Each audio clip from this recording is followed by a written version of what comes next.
අපි අද කතා කරන්නේ 11 වසර පයිතගරස් සම්බන්ධයෙන්. 11 වසර පයිතගරස් සම්බන්ධයෙන්. මේක 9 පන්තික කතා කරා මේ තරම් සංකීර්ණ නේ.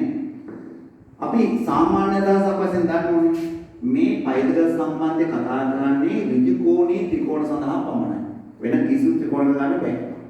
ඍජු කෝණී ත්‍රිකෝණයක් තියෙනවා. අපි දන්නවා ඍජු කෝණී ත්‍රිකෝණයේ ඍජු කෝණයට ඉදිරියෙන් තියෙන පාදයට කියනවා කර්ණය කියලා. අපි ඒක නමක් දා ගන්න ඕනේ විශේෂකරණයක් කර්ණය. අපි පොඩි පන්තියේදීම දන්නවා ඍජු කෝණී ත්‍රිකෝණයේ කර්ණය කියන පාදේ වර්ගය සමානයි ඉදිරි පාද වර්ගවල එකතුව. ඕක තමයි අපි 9 පන්තියේ පයිතගරස් ක්‍රමයේ හඳුනාගන්නේ. මොකද ඍජු කෝණී ත්‍රිකෝණයේ කර්ණයේ දිගයේ වර්ගය සමානයි ඉදිරි පාද දෙකේ වර්ගවල එකතුව. නිවැරදි. එතකොට පයිතගරස් මේ අරන් තියෙන්නේ පයිතගරස් ක්‍රමයෙන් ලබාගත් වීජීය ප්‍රකාශන. පයිතගරස් කියලා තියෙන්නේ මොම නෙමෙයි. අපිට ඒක පොඩ්ඩක් 11ට යන්න ඕන. එහෙම පයිතගරස් කියනවා ඍජු කෝණී ත්‍රිකෝණයක් අරගෙන කර්ණයේ මත සමචතුරස්‍රයක් අඳින්න පුළුවන්. ඒ කොමේ එතකොට කර්ණය සමචතුරස්‍රය මේ කර්ණය. ඒතර මේ පාද හතරම සමානයි. ඉතිරි පාද මතත් ඔයගේ සමචතුරස්‍රය අඳින්න පුළුවන්. ඇන්දම මේ සමචතුරස්‍රයේ වර්ගඵලය මොකද්ද? මේ පාදෙම කියනවා මේ පාදේ එකම පාදෙම. ඒතර a වර්ගය. මේ සමචතුරස්‍රයේ වර්ගඵලය මොකද්ද? c වර්ගය. මේ සමචතුරස්‍රයේ වර්ගඵලය මොකද්ද? b වර්ගය. පයිතගරස් කියලා තියෙන්නේ පාදේ වර්ගයක් කියන නෙමෙයි වර්ගඵල වෙන. ඒ කියනවා ඍජු කෝණී ත්‍රිකෝණයක කර්ණය මත අඳිනගත සමචතුරස්‍රයේ වර්ගඵලය ඉතිරි පාද මත අඳිනගත සමචතුරස්‍රවල වර්ගඵලයන්හි එකතුවට සමාන වෙයි කියලා. මොකද ඍජු කෝණී ත්‍රිකෝණේ කර්ණය මත අඳිනගත සමචතුරස්‍රයේ වර්ගඵලය ඉදිරි පාද මත අඳිනගත සමචතුරස්‍රවල වර්ගඵලයන්හි එකතුවට සමාන වෙයි. ඒක තමයි අපි කෙටියෙන් මෙහෙම ගන්න. මේක නිවැරදි. නමුත් ක්‍රමය ඇහුවොත් වැරදිලාවත් ක්‍රමය කියන්නේ ඍජු කෝණ ත්‍රිකෝණයේ කර්ණය මත අඳිනගත සමචතුරස්‍රයේ වර්ගඵලය කියන මාතෘකාවත් එක්ක. හරිද? හරි. මම මේ පයිතගරස් ක්‍රමය ඔප්පු කිරීම පොඩ්ඩක් කියලා දෙන්න හදන්නේ අපිට මේ සිලබස් එකේ නෑ. හරිද? මෙහෙමයි කරන්නේ. ඉස්සෙල්ලාම අපි කරන්නේ මෙන්න මේ සමචතුරස්‍රයේ වර්ගඵලයේ දෙකකට කඩලා එක කොටසක් මේකට සමාන කරනවා එක කොටසක් මේකට සමාන කරනවා. එතකොට මේ වර්ගඵලය සමානයි මේ දෙක එකතු වෙන කියන පයිතගරස් කියන්නේ දෙකට කඩා ගන්න කරන්නේ මෙතන ඉඳලා ගන්න ලම්බ රේඛාව. ගැහුවම මේක විදුකෝණාංශ දෙකක් වඩ පත් වෙනවා. ඊට පස්සේ මම කරන්නේ මෙන්න මේ විදුකෝණාංශයේ වර්ගඵලයට සම්බන්ධයක් තියෙන ත්‍රිකෝණයක් ගන්න. අයි අපේ නීතියක් තියෙනවනේ එකම සමාන්තර රේඛ අතර පිහිටි ත්‍රිකෝණ වර්ගඵලය සමාන්තරාස වර්ගඵලයේ හරි 8යි කියන්නේ. සමාන්තරාස වර්ගඵලයේ හරි 8යි ත්‍රිකෝණ වර්ගඵලයේ එකම ආධාරක එකම සමාන්තර රේඛ අතර පිහිටි. එහෙනම් මට දැන් මේ ත්‍රිකෝණාංශයේ වර්ගඵලයට සමාන නෙවෙයි ඒකට සම්බන්ධයක් තියෙන ත්‍රිකෝණයක් ගන්න. මෙන්න මේ ත්‍රිකෝණය බලන්න. ඒ ත්‍රිකෝණය මෙන්න මේ ත්‍රිකෝණාංශයයි මෙන්න මේ ත්‍රිකෝණය BCY ත්‍රිකෝණයයි මෙන්න මේ ත්‍රිකෝණාංශය පිහිටන්නේ එකම සමාන්තර රේඛ අතර. එකම ආධාර එකම සමාන්තර රේඛ. එහෙනම් මේ ත්‍රිකෝණාංශයේ වර්ගඵලයෙන් භාගයයි මේ ත්‍රිකෝණ වර්ගය. ඒ වගේම මම තෝර ගන්නවා මෙන්න මේ සමචතුරස්‍රයේ වර්ගඵලයට සම්බන්ධයක් තියෙන ත්‍රිකෝණයක්. මෙන්න මේක. මොකද AQC. මොකද AQC ඉස්සර තෝරගත්තා BCY. BCY සමානයි මොකේද? අන්නර සමචතුරස්‍රයේ භාගය. හරි මෙන්න මේ සමචතුරස්‍රයේ භාගය. මම ඊට පස්සේ තෝර ගන්නවා මෙන්න මේ සමචතුරස්‍රයේ ත්‍රිකෝණාංශයේ භාගය. මෙන්න මේ සමචතුරස්‍රයේ අඩක් තියෙන ත්‍රිකෝණය මෙන්න මේ ත්‍රිකෝණය. මොකද ත්‍රිකෝණය AQC ත්‍රිකෝණය. AQC ත්‍රිකෝණය. AQC ත්‍රිකෝණයයි මෙන්න මේ සමචතුරස්‍රය පිහිටන්නේ මෙන්න එකම ආධාරක දෙකේම එකම ආධාරක. එකම සමාන්තර රේඛ අතර. එහෙනම් මම කියන්නේ මෙන්න මේ ත්‍රිකෝණයේ වර්ගඵලය මේ සමචතුරස්‍රයේ වර්ගඵලයේ භාගය. දැන් අපි ත්‍රිකෝණ දෙකක් තෝරගත්තා. ඒ ත්‍රිකෝණ දෙකම අපුණයි අපිට ඕන කොටස් දෙකට ආවා. අපිට ඕනේ මෙන්න මේ ත්‍රිකෝණාංශයෙන් මේකට සමාන කරගන්න. මේ ත්‍රිකෝණාංශයෙන් භාගයයි මේ ත්‍රිකෝණේ වර්ගඵලය මේ සමචතුරස්‍රයෙන් භාගයයි මේ ත්‍රිකෝණේ වර්ගඵලය. මේ ත්‍රිකෝණ දෙකේ වර්ගඵල සමානයි කියනවා නම් හරි. මොකද BCY ත්‍රිකෝණයයි AQC ත්‍රිකෝණයයි. ඒකත් හරි සිම්පල්. මේ ත්‍රිකෝණයයි අංග සමයි. ඇයි? දෙකටම තියෙන 90 දාන මෙන්න මේ කෝණය. මේ ඔන්න හොඳයි එකට තියෙන කෝණය. අනිත් එක තියෙන්නේ A මොකද? x දාන 90. එහෙනම් දෙකේම කෝණ දෙක සමානයි. පාද බලමු. මේ ත්‍රිකෝණයේ මේ පාදය මේ ත්‍රිකෝණයේ මේ පාද සමානයි. මේ ත්‍රිකෝණයේ මේ පාදය මේ ත්‍රිකෝණයේ මේ පාද සමානයි. එහෙනම් මේ ත්‍රිකෝණ දෙක අංග සමයි පාපෝප අවස්ථාවයි. අංග සමය කියන්නේ ත්‍රිකෝණ දෙක වර්ගපද දෙක සමානයි. ත්‍රිකෝණ දෙකේ වර්ගපද දෙක සමාන. ඒ ත්‍රිකෝණ දෙකේ වර්ගපද වලට සමාන වෙනවා මේ ත්‍රිකෝණාශ්‍රයෙන් භාගයයි මේ සමජාතෝශ්‍රයෙන් භාගයයි. එහෙනම් මේකයි සමාන. එහෙනම් මෙන්න මේ වර්ගපදයෙන් මේකට සමාන කරාපු වගේම ආපහු මේ දෙක සමාන කරා නම් මෙන්න මේ වර්ගපදයේ මේ වර්ගපද දෙකේ දුර සමාන කියලා එනවා. ඔන්න ඔන්නයි පයිතස් ක්‍රමයේ ඔප්පු වෙන්නේ. අපිට නම් අවශ්‍ය නැහැ මම නිකන් කිව්වෝ. මෙන්න පොතේ අභ්‍යාසයක් ගන්නවා පයිතස් ක්‍රමයේ භාවිතා කිරීම. භාවිතා කරනකොට කර්ණයේ වර්ගයේ සමානයි ඉදිරිපාද වර්ගවල එකතුව. එහෙනම් මේ කර්ණයේ වර්ගයේ සමානයි ඉදිරිපාදවල වර්ගවල එකතුව. එහෙනම් x වර්ගයේ සමානයි 8 වර්ගය 64යි මේක 36යි ඒක දුරම 100යි. එහෙනම් x සමානයි වර්ගමූලය දැම්මම සෙන්ටිමීටර 10යි. මේක x හොයන්න ඕන. එහෙනම් මොකද ගන්න? 13 වර්ගය සමානයි x වර්ගය නම් 12 වර්ගය. x වර්ගය සමානයි 13 වර්ගය 169යි නේ 12 වර්ගය 144යි අඩු කරනවා 144 මේකට ගාලා එහෙනම් x වර්ගය සමානයි එනවා 25ක් x සමානයි 25 වර්ගමූලය ඒ කියන්නේ 5 සෙන්ටිමීටර. මේකේ x හොයන්නේ කියලා තියෙන්නේ. හැබැයි x හොයන්නම් මෙන්න මේ ත්‍රිකෝණය මොන වෙනවා මේක දීලා නැහැ. ඒ කියන්නේ a කියලා මම දාගන්න ඔය දිගට. ඉස්සර ඒක හොයාගන්න. ඒ දිනේ අපිට ඕනේ ඒ වර්ගය. එහෙනම් හොයාගමු. මූල පහේ වර්ගය සමානයි ඒ වර්ගය දන්න මූල දෙකේ වර්ගය. පහේ වර්ගය මූල පහේ වර්ගය 5යි මූල දෙකේ වර්ගය 2යි මෙතෙන් ගලනවා. ඒ වර්ගය සමානයි. පහෙන් දෙකක් ගියාම 3යි. ඒ වර්ගය 3යි. ඒ හොයන්න ඕනේ නැහැ අපිට ඕනේ මේකට පයිතස් ක්‍රමය දාන්න. ඒක මොකද x වර්ගය සමානයි ඒ වර්ගය දාන එකේ වර්ගය. x වර්ගය සමානයි ඒ කියන්නේ 3යි මේ 1යි උත්තරේ 4යි x සමානයි වර්ගමූල දැම්මම 2යි සෙන්ටිමීටර. මේක හොයන්නේ කියලා x අර දෙවන්නේ x හොයන්න මෙන්න මේක දැනගන්න ඕන ඔය පාඩම. මම සායද ඒ අපුඩ ගන්න. ඒ හොයන්න. ඒ හොයන්න බෑ මෙතන. එහෙනම් a වර්ගයේ සමානයි 3 වර්ගය දන 4 වර්ගය. a සමානයි 3 වර්ගය 9යි 4 වර්ගය 16යි ඒකේ වර්ගමූල. a සමානයි 5. දැන් මෙතෙන් දානවා x වර්ගයේ සමානයි 5 වර්ගය. 5 වර්ගය දාන 12 වර්ගය. එහෙනම් x වර්ගය සමානයි 25යි 144යි එකතු කරාම 169යි 169 වර්ගමූල දානවා ඒක සමානයි 13යි. right ඔන්න පයිතස් ක්‍රමයේ සාමාන්‍ය භාවිතා කරන විදිය. අපි දන්නවා සාමාන්‍ය ත්‍රිකෝණයක පාද තුනක් පිහිටියොත් ඒකේ විශේෂ ලක්ෂණ තියෙනවා. ඒ කියන්නේ හැම පාද තුනක් ඕනම දිගවල තුනක් කරන් ත්‍රිකෝණයක් අඳින්න බෑ. ඕනම දිගවල තුනක් කරන් ත්‍රිකෝණයක් අඳින්න බෑ. මොකද ඒකේ නීතියක් තියෙනවා. ත්‍රිකෝණයේ ඔය කුඩාම පාද දෙක එකතුව තුන්වෙනි එකට වඩා විශාල වෙනවා. මේක තමයි ඉගෙන නෙමෙයි. ත්‍රිකෝණයේ ත්‍රිකෝණයක් පිළිගන්නේ කොහොමද? ත්‍රිකෝණයේ ත්‍රිකෝණයක පයිතගස් ප්‍රමේය තියෙනවා. ඒක ත්‍රිකෝණයේ ත්‍රිකෝණයක් නම් පයිතගස් නීතිය හරියි. ඒක අනිත් පැත්ත මොකද? පයිතගස් නීතියට හරියනවා නම් ඒක ත්‍රිකෝණයේ ත්‍රිකෝණය. ඒ කියන්නේ සරලව කිව්වොත් ත්‍රිකෝණයක තියෙන දිගවල් තුන පයිතගස් සම්බන්ධය සපුරා ගන්නවා නම් ඒක අනිවාර්යයෙන් ත්‍රිකෝණයේ ත්‍රිකෝණයක්. ඒකින්ද අපි කියනවා අර ත්‍රිකෝණයේ ත්‍රිකෝණයට හරියට පාද තුනට අපි කියනවා පයිතගස් තිත්තු කියලා. ඒකේ චූටි මේක තමයි 3 4 5. නිකන් බලන්න 3 වර්ගය 9යි 4 වර්ගය 16යි ඒක තුනම 5 වර්ගය 25ට එනවා. ඒ නිසා පයිතගස් තිත්තු කියලා මතක තියාගන්න ඕනේ. අනිවාර්ය කෙනෙක් තමයි 3යි 4යි 5යි.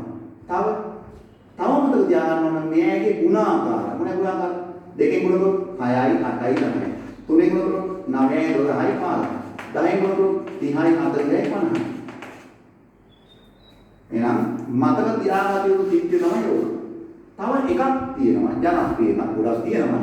අපිට වැඩිපුරම එන්නේ මේ දෙක විතරයි. මේක සහ මේ ගුණාකාර වල. අනිත් එක තමයි මේක නම් ගුණාකාර වෙනවා අඩුයි. 5යි 12යි 13යි. බන් 5 වර්ගය 25යි. 12 වර්ගය 144යි. එකතු කරාම 169 නැත්නම් 13 වර්ගය.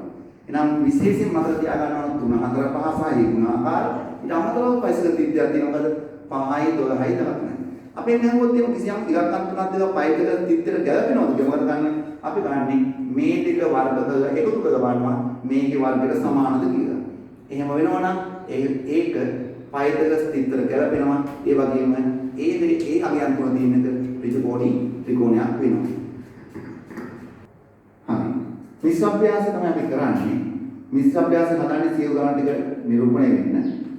ඒකේ පළවෙනි ගාන කියනවා වෘත්තයක කේන්ද්‍රය ඉඳලා සෙන්ටිමීටර් 9ක් දුරින් 24ක් දිග ජායක් තියෙනවා. 9ක් දුරින් කියන්නේ ලම්බ දුර තමයි 9. අරේ අපි r කියලා ගන්නවා. අපිට දන්නවා මූලික වශයෙන් අපි දන්නවා ජායට ලම්බයක් දෙමු ජාය දෙකට බෙදෙනවා. ඒ කියන්නේ 24 එක 12 බවට පත්. ඒ කියන්නේ අපිට තන ත්‍රිකෝණී ත්‍රිකෝණයක් වෙනවා. අරය සහිතව ජායෙන් භාගයයි ලම්බ දුර 9යි r කියනවා.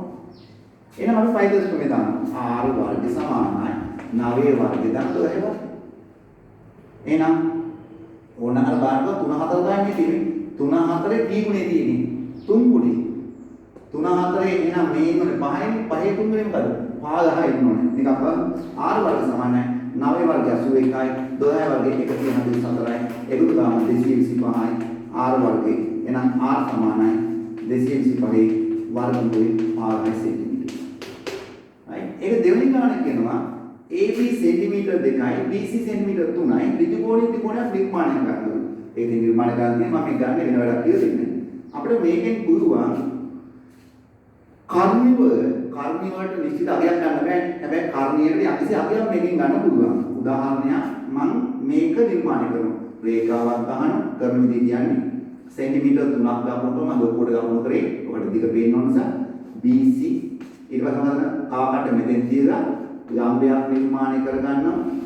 ඒක සෙන්ටිමීටර 2ක් ගන්නවා. මේ දෙකේ ආකාරය. දැන් බලන්න මේක 2යි මේක 3යි කියන්නේ මේක මොකක්ද තමයි? 2 වර්ගය දාන 4 වර්ගයේ වර්ගමූල වෙනවා. 2 වර්ගය කී 4යි 3 වර්ගය sorry 3 වර්ගය කී 9යි. එතකොට කී එකතු ගමු 13යි. ඒ කියන්නේ මෙතන එන්නේ 13ේ වර්ගමූලය. අන්න බලන්න අපිට 13ේ වර්ගමූලය එක දිග රේඛාවක් අඳින්න බෑනේ. අපි දන්නේ නැහැ වටිනාකම. හැබැයි මෙතනින් අපිට එනවා මොකද? මූල 13ේ වටිනාකම. එතකොට මේක දිග මැනලා කියන්න පුළුවන්. මූල 13යි කියන්නේ 3.0 කීයද කියලා. එහෙනම් අපිට මේකේ පුළුවන් කර්ණී සඳහා යම්කිසි නිශ්චිත දිගක් සහිත රේඛාවක් අඳින්න. අපි ඊගන් ගන්න බලමු. එයින් ගණන් කීපයක්ද මේක ගණන් හදන්න. හරි. අපිට මිශ්‍ර අභ්‍යාසයේ තුන්වෙනි ගානේ කියන්නේ විවිධ කර්ණී දිග තියෙනවා ඒ වලට සමාන දිගක් සහිත රේඛා ගන්න අඳින්න කියලා. මම එකක් කියලා දෙන්නම්. අපිට කියන මූල 8 සහිත රේඛාවක් අඳින්න ඕනේ. දැන් මූල 8 අපි හරියට දන්නේ නැහැ. ඒක කර්ණියක්නේ. දැන් අපි ඒකට ක්‍රමයක් භාවිතා කරනවා. මේ බලන්න. මම තෝරගන්නවා මූල 8ක් සෙට් වෙන විදියට ත්‍රිකෝණී ත්‍රිකෝණයක්. මම මේ ක්‍රම දෙකක් පුරුදු කරන්නේ. මේක 2යි මේක 2යි ගන්න. එතකොට මම මේකට එන්න බලන්න 2 වර්ගයේ 2 වර්ගයේ 2 වර්ගයේ 4යි 2 වර්ගයේ 4යි 4යි 4යි කියේ 8යි. 8ේ වර්ගමූලයේද කර්ණියනේ. ආන්නේ මේ ලස්සන හදාගන්න. හදාගෙන සෙන්ටිමීටර දිග රේඛා ඛණ්ඩයක් අඳිනවා. ඒකට අංශකණුවේ රේඛාවක් දාලා ඒකෙත් සෙන්ටිමීටර 2ක් ගන්න. ඒ දෙක යා කරාම මෙතෙන්ට එනවා මොකද මූල 8. එහෙනම් මූල 8ක් දිග රේඛා ඛණ්ඩයක් අඳින්නේ කොහොමද? ඔක තමයි කරන්නේ. මේක තව විදිහට ගන්නකොට මේව ගන්න ඕනේ. මම මේ කරන්නේ. මේ පාදේ 1යි, මේ පාදේ 3යි. මේක x කියලා. එතකොට මේ පාදේ වර්ගයෙන් මේ පාදේ වර්ගය අඩු වෙන්නේ 3 වර්ගේ 9යි. 9 අඩු වෙන 1 වර්ගේ 8යි. 3 වර්ගේ 9යි. 1 වර්ගේ 1යි. අඩු ගම 8යි. එහෙනම් මොකද මේ කරන්නේ? රේඛා ඛණ්ඩය ගත්තා. සෙන්ටිමීටරයක් දිග ගත්තා. මෙතෙන් අංශ කණුව කෝණමානයක් වන්නේ. අරන් අංශ කණුව රේඛාවක් ගෙවුවා. ඊට පස්සේ කව කට්ටට සෙන්ටිමීටර 3ක් ගත්තා. දැන් මේ ටික දන්නේ නැහැ. කව කට්ට සෙන්ටිමීටර 3ක් කරා මෙතන තියලා කොහොම චාපි ගන්න. ගැවුවම ඕනෝදික. මේක තමයි මොකද? අර x නැත්නම් මූල 8. හරි. එහෙනම් ඔන්නෝමයි කර්ණී රේඛාවක් අපි අඳින්නේ. හරි. අපි හදන්නේ මිශ්‍ර අභ්‍යාසයේ 4 වෙනි ගාන. හරිද? මම පහසුව ලියාගත්තා. ගාන මම කියන්නේ ABC කියන්නේ සමපාද ත්‍රිකෝණයක්. මට දැන් ඒ තොරතුරු සියල්ලම ලකුණු ගන්න බෑ රූපයක් පැහැදිලි වෙනවා. ඒතර ඉතින් තියාගන්න ABC සමපාද ත්‍රිකෝණයක්. දැන් මේ ගණන් අහන්න උත්සාහ ගන්න. අර හිතීමේ හැකියාව දිනු කරගන්න පුළුවන් මේ. ABC කියන සම්පාද ත්‍රිකෝණයක්. AB පාදයේ මධ්‍ය අක්ෂය D. ඒ වගේම CD පාදයේ මධ්‍ය අක්ෂය E. එතකොට මේක සම්පාද ත්‍රිකෝණයක්. ඒකේ AB පාදයේ මධ්‍ය අක්ෂය D. ඒ වගේම CD පාදයේ මධ්‍ය අක්ෂය E.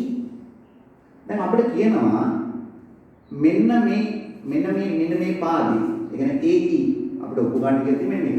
AE කියන එකේ 16 ගුණය සමානයි 7යි AB කියලා පෙන්නන්න තියෙන්නේ. AB වගේ. මොනවද පෙන්නන්නේ? එතකොට අපිට පේනවා අපිට ඕන වෙනවා AE ඕන වෙනවා. AB ඕන වෙනවා. AB නම් ගැටුවක් නැහැ. AB කියන්නේ පාද තුනම සමානයිනේ. එතකොට AE ඕන වෙනවා. AE ඕන වෙනවා නම් AE IT විදුකෝණින් ත්‍රිකෝණය මෙන්න මේක. එතකොට AD ගැටුවක් නැහැ. AD කියන්නේ AB විභාගෙට මම හැමතිස්සෙම AB වලට යනවා. ඉතින් AD කියන්නේ AB විභාගෙ ගැටුවක් නේ. DE ඕන වෙනවා. දැන් මෙන්න මේකට පයිදල් ක්‍රමය දාගන්න බෑ. AE හොයාගන්න. AE හොයාගන්න නම් පයිදල් සම්බන්ධ දාන්න. එතකොට අපිට වැඩක් නැති DE කැලක් තියෙනවා. දැන් මේ DE කැල අපේ කතාවේ නේ. එහෙනම් DE අයින් වෙන්න ඕන. DE අයින් වෙන්න නම් CD දරගෙන ඉන්න ඕන. CD පුරවන්න මෙන්න මේ පයිදල් සම්බන්ධ දාන්න. මම ඉස්සෙල්ලා බලනවා CD IT වෙන මෙන්න මේ CAD ත්‍රිකෝණයට පයිදල් සම්බන්ධය. ඒකත් AC නැත්නම් CA වර්ගය සමානයි CD වර්ගය දාන AD වර්ගය. මේ දැන් මම මොකද කරන්නේ මෙන්න මේ දිග හොයා ගන්න හදනවා. ඒ දිග මම හොයා ගන්නද මේ පාදවල. මේවා සමානයිනේ. දැන් එහෙනම් මේ පාද සමානයි මේ පාද වර්ගය දාන මේ පාද වර්ගය ගන්න. ඊට පස්සේ CA කියන එක AB වලට සමානයි. මම දැන් AB කියමු. මොකද පාද තුනම සමානයි. CD කියන එක ඒක දන්නේ නේ. AD කියන එක AB වලින් භාගයයි. මේ හැබැයි මේක වරද්දන්න එපා. AB වර්ගයේ දෙකීම දෙක නම් දාන්න එපා. AD කියන එක මෙන්න මේක AB පාදයෙන් භාගය. එහෙනම් AB පාදේ භාගය වර්ගය. මෙයයිනේ වර්ග වෙන්නේ. එහෙනම් මේක ඇතුළත තමයි AB විදිහම දෙක දාන්නේ. දෙක දැම්මම වරන්වත් ගම මේකේ වර්ගයේ දෙකීම 4 එනවා. එහෙනම් එයයි මේ පැත්තට ගෙනාලා මම CD උක්ත කරගන්නවා. එහෙනම් CD උක්ත කරගන්නවා AB වර්ගයේ බෙදීම 4 නැත්නම් පොදු හරය ගන්න වෙනවා. CD සමානයි ඔන්න ඕක. අපි හිතමු 1 කියලා. ඔන්න 1 තමයි. මම දැන් මොකද කරේ? CD හොයාගත්ත මෙන්න මේ පයිදක සම්බන්ධ දාලා මේ දිග වලට AB සම්බන්ධ කරා. මේ දිගට AB භාගය ගත්තා. මේ දිගට AB ගත්තා. දැන් දානවා මේ පොඩි ත්‍රිකෝණයට පයිදක සම්බන්ධ. AE හොයන්න ඕනේ. AE වර්ගය සමානයි AD වර්ගය දාන DE වර්ගය. AD ගැටුවක් නැහැ. ඒක අපි හොයා ගන්න ඕනේ. ඒක තියෙනවා. එහෙනම් AD අයින් වෙන්න ඕන. AD වෙනකොට අපි ඉස්සර වගේ AD විදිහම දෙක දැම්මා. DE අයින් වෙන්න ඕන. DE වෙනකොට මොකද ගන්නේ? CD විදිහම දෙක දැම්මා. දැන් වර්ග කරා. AD වර්ග සමානයි AD වර්ග විදිහම 4. CD වර්ග විදිහම 4. CD අපි එකෙන් හොයාගෙන දුන්නා. දැන් මොකද කරන්නේ? එකෙන් හොයාගත්ත එක මේකට ආදේශ කරනවා. එහෙනම් මෙන්න මෙතන ආදේශ කරනවා. මෙන්න මේ සමීකරණයට CD වෙනකොට මෙතන CD ආදේශ කරනවා. CD කියන්නේ 3යි AB වර්ග බෙදීම 4. එහෙනම් CD වර්ග සමානයි 3යි AB වර්ග බෙදීම 4. බෙදීම 4ක් තියෙනවා. හරි. දැන් මේ 4 යට වෙනෝනේ බෙදීමක් දෙකකින් එතකොට 16 වෙනවා. ඊට පස්සේ මේ දෙකේ පොදු හරය ගන්න එපා. පොදු හරය ගන්න. එතකොට මේක 4යි. එතකොට ඒ දෙක 7යි. 16 ෙන් වැඩි කරාම 16යි AE වර්ග සමානයි 7යි AB වර්ගය කියනවා. එහෙනම් ඔන්න අපි ඔය හැදුවා 4 වෙනි දාන මිශ්‍ර අභ්‍යාසය. හරි. අපි හදමු මිශ්‍ර අභ්‍යාසයේ අවසාන ගාන නැත්නම් පස්වෙනි ගාන. ඒකේ කියනවා ABC ත්‍රිකෝණේ A වලින්ද BC ට ඇති ලම්බයේ අඩිය x. අපිට කියනවා මෙන්න මේ AC වර්ගයේ සමානයි මේ වර්ගයේ මෙන්න මේක ඔප්පු කරන්නේ. AC වර්ගය සමානයි AB වර්ග දාන BC ඍණ BC BX. දැන් මේක දිහා බලමු අපිට හොඳට පේනවා ඒකේ නෑ මෙන්න මේ AX කියලා පාදය. මම AX පාදය අයින් කරන්න මොකද කරන්නේ? මේ ත්‍රිකෝණයට පයිදස් ප්‍රමේය දානවා මේකට දානවා මේක දැම්මා. AC වර්ග සමානයි AX වර්ග දාන x. හරි. මේක දැම්මා. AB වර්ග සමානයි AX දාන BX. මේකෙන් මේක අඩු කරා. AC වර්ග දෙන AB සමානයි AX කැපිලා ගියා. XC අඩු කිව්ව BX. right. දැන් මේක තමයි අපිට තියෙන සමීකරණය. දැන් බලමු ඔප්පු කරන්න ඕනේ. ඔප්පු කරන්න ඕනේ මෙන්න මේක නේ. මේක අයින් වෙන්න ඕන. මේක අයින් වෙන්න ඕන. ඒක අයින් වෙන්න ඕන නිසා මම XC කියනවා. XC කියන්නේ මෙන්න මේ පාදේ කැරෙනවා. මම XC වෙනව දානවා BC අඩු කිරීම BX කියලා. XC වෙනව දානවා BC අඩු කිරීම BX කියලා. එහෙනම් AC වර්ගය සමානයි අඩු වෙච්ච AB වර්ගය මේ පැත්තට ගියා.